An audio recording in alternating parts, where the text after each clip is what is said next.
Are you seeing the Windows cannot find Uninstall.exe error when trying to uninstall a program? Don't worry, this issue is common and can happen due to file corruption, incomplete installations, or missing registry entries. In this video, we'll walk you through the most effective methods to remove the problematic software from your system. First, we'll use the registry editor.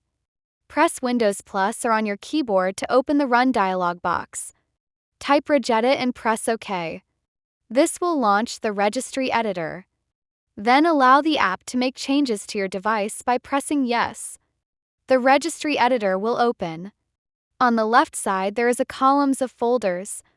Locate for the HKEY_local_ machine, then click it. Another column of folders under the HKey local machine will appear.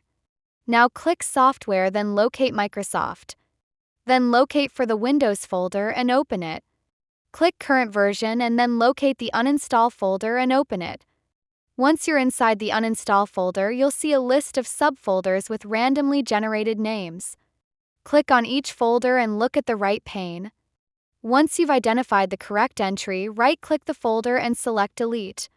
If you're unable to find the program this way, there's another method you can try. Press Windows plus S, search for Control Panel and open it. In the Control Panel, click Uninstall a program under the Programs category. From there, locate the software you want to remove, right-click it, and choose Uninstall. And remember, if you're not comfortable performing these steps yourself, visit How to Hub at YouTube.com for more help. Thanks for watching. We hope this video helped resolve your issue. Don't forget to like and subscribe for more tech tips.